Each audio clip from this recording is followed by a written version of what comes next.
Welcome to Man Does Tech, where I solve the problems you didn't even know you had. You begin by preparing the devices. Make sure the watch has juice and your phone's Bluetooth is on. Open the companion app you installed, because the app handles the protocol and permissions. Once done, put the LED watch into pairing mode, usually hold the main button for 3 to 5 seconds, and allow the app to scan. You do this now so the phone and watch can exchange identifiers. Without the app's handshake, the watch won't show advanced features. Once the app detects the watch, tap its name because confirming connects profiles and sync settings. You may see a numeric PIN or pairing code. Confirm it on both devices to prevent mismatches. Make sure to grant required permissions. Location often enables Bluetooth scanning, notifications allow message pop-ups, and storage handles firmware files. After pairing, initiate the first sync.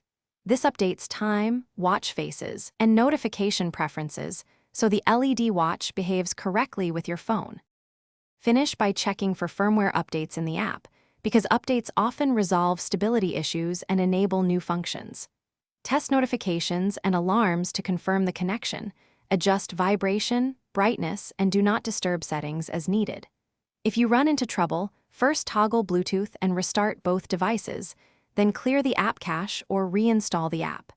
As a last resort, factory reset the watch and repeat the pairing steps. This removes corrupted settings that can block a successful connection. Thanks for watching. If you found this helpful, don't forget to like and subscribe.